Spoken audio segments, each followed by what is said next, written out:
এয়া মোৰ আইতা, বয়স প্ৰায় 100 বছৰৰ ওচৰা-ওচৰ। তথাপিও দেখিছেনে, এই বয়সতো আইতাই চশমা নিপিন্ধে।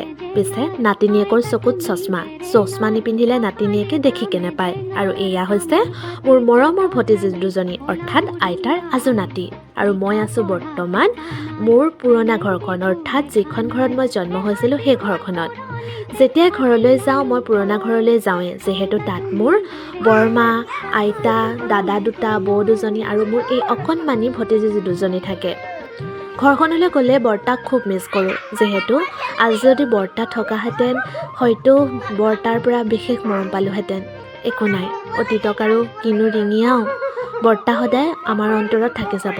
আৰু চাওকচোন, বাকী সকলো বাদ মোৰ এই ভতিজী দুজনীৰ উৎপাতবোৰ চাওক। মই গ'লে সিহঁতৰ দেহাত তত নাই, কি কৰোঁ কি নকৰোঁ, মোৰ লগত কি খেলিব, মোক কেনেদৰে কি কৰিব।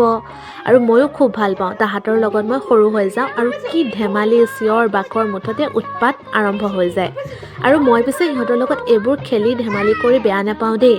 আৰু আপোনালোকেতো জানেই, ভতিজা আৰু যি পেহীয়েকৰ মৰম, সেই মৰমৰ সমান কিন্তু অন্য মৰম হ'ব নোৱাৰে।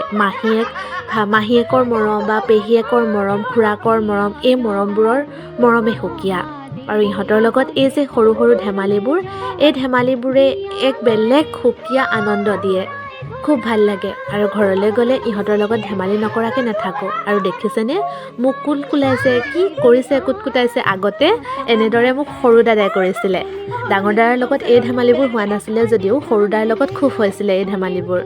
আৰু এতিয়া দেখিছে ইহঁতৰ লগত মই কি খেলিছোঁ, উফ ৰাম, ইমান মৰম লাগিছে। এই ভিডিঅ'টো চাই ইহঁত দুজনীক মোক খুব মৰম লাগিছে। চাওকচোন, অকণমানি দুজনী, আইঅ' মোৰ কলিজা দুজনী।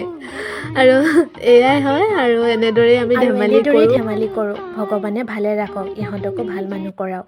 বাকী যি নহওক, এই স্মৃতিবোৰ খুব মৰমৰ আৰু খুব ভাল লগা। ভিডিঅ'খিনি কৰি থৈছিলে আৰু মোবাইলত আছিলে, ভাবিলোঁ আপোনালোকৰ আগতো শ্বেয়াৰ কৰোঁ। আৰু এয়া দেখিছে, আইতা, নাতি, আজু নাতি। আমাৰ আইতাজনী দেখিছেনে, গাভৰু কালত খুব ধুনীয়া আছিলে চাগে, এতিয়াও বৰ ধুনীয়া হৈ আছে। হাঁহিটো যিহে নহয়, ভালে ৰাখক ভগৱানে, কুশলে ৰাখক সকলোকে। Bye bye.